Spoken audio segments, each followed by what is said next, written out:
one of my favorite podcasts on the Tennessee Holler Podcast Network, Scrappy Time with Jay Clark over in East Tennessee. Jay is a fun-loving dude who happens to be running for State House against Jerome Moon. Jay, how are you?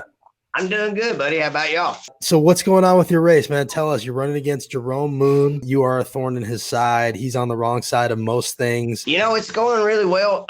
It's kind of hard to have your hand on the pulse, like we would like, because, in 2018, which I ran then as well, we knocked 9,000 doors and, called about 14,000 people. And, we knew what we were up against then. We were the first Democrat to run around here pretty much in a century, it seems like, but at least for this seat. So as far as knowing where our race is at, I'm not real sure, but I can tell you this. I went and voted today. I'm at the polls or drive by our polling locations regularly in my little orange bug, make sure people know I'm around. I went and voted today because I saw one of the lines at its shortest that I've seen it ever since it started. And, we had a great turnout in 2018 here in Blount County. My win number, I thought, was around 7,000.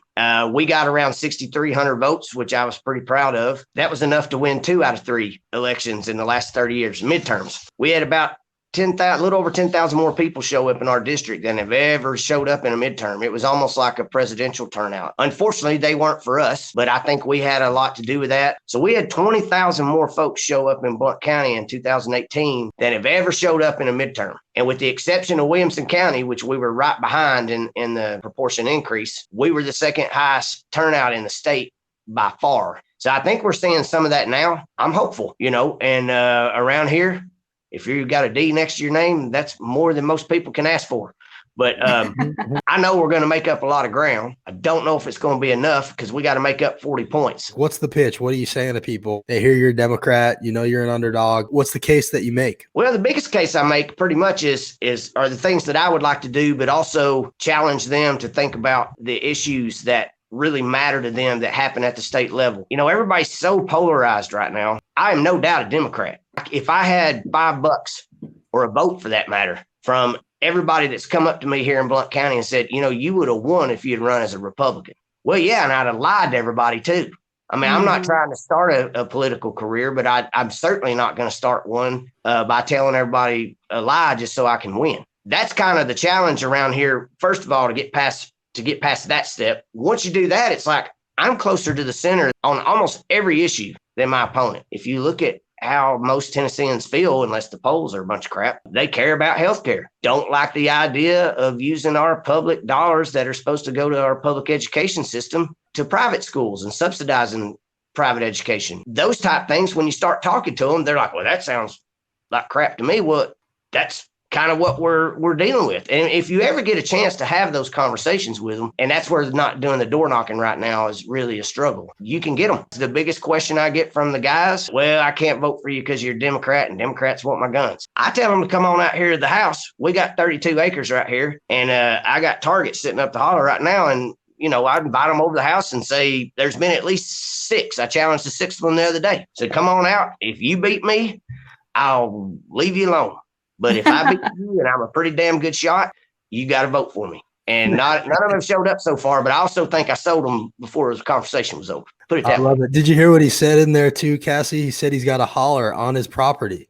Yes. Oh, yeah, yes. It's amazing. nice. A real no fooling holler. We're excited about your campaign. We want you to keep doing Scrappy Time even after you're done, no matter what, win or lose. The guy that I work with, his name's Robert Berlin. It's a local company here in town, and he helps me co-produce the show. We become best friends tonight on Scrappy Time. There it is. So, yeah, it's like my wrestling voice. Some of the differences I'm highlighting aren't so much the issues. It's about our campaigns, the differences in our campaigns, primarily of how we're funded, how we spend our money, where we spend it. Also, just the accessibility and the accountability. And that, of course, is where some of the voucher stuff comes in. Well, those two things are so intertwined, man. When you fund your campaign the right way, you're a lot less afraid to be accessible.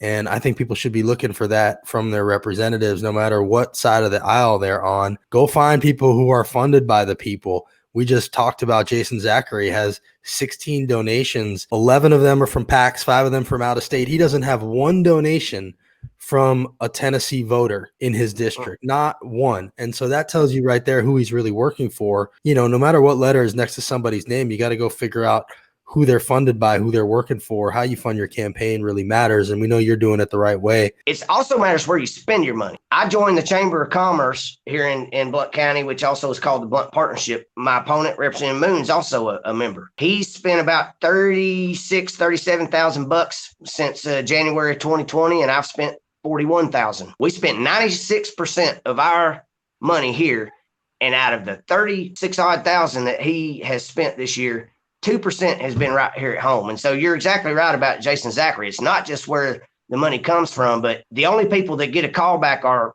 from Jerome Moon, or if you're with the chamber, or if you're one of his wealthy buddies. And if you want to know who those are, all you got to do is look at his campaign finance sheet, because his average donation from a private individual is over $750.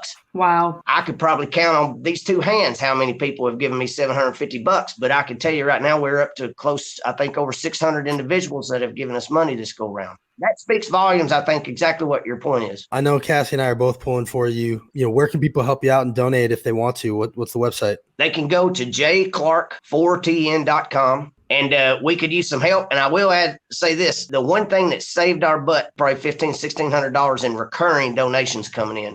And that's what we're going to be focused on in 2022. And we're going to start as soon as possible, because as soon as I get elected this time, I can't raise money in January, and we won't get them people signed up. A few bucks here and there goes a long way. It's been really helpful for the Holler, and I'm sure it'll be really helpful for you, Jay. Jay, you're one of our favorite candidates, man. We're rooting for you. I may not always win, but by God, I never lose. And regardless of what happens November 3rd, we're going to be back in 2022, and I'm going to make sure Jerome Moon keeps Preparation H around. That's what I like to hear. The best. He's awesome. That's one of the fun parts about having the Holler and being involved in this world, is you meet all kinds of good people with different characters that, you know, there's only one reason to run for office as a Democrat in Tennessee, and that's because you actually care about things. Jay is a sincere, true believer, true heart. Seeing these long lines everywhere, you know, I know some pretty skeptical people that are thinking optimistically these days. I won't have any sort of relief of any kind until election day. Don't have any relief. But I agree that the long lines are hopefully a good sign. And absolutely, we're pulling for Jay. We're pulling for all these great candidates that we've highlighted here on the Holler. He would be such an improvement over Jerome Moon. Yeah, it'll just be fun to like see some of these people up on the Hill doing their thing. You know, I think this is a crop of candidates who like will really go up there and give them hell.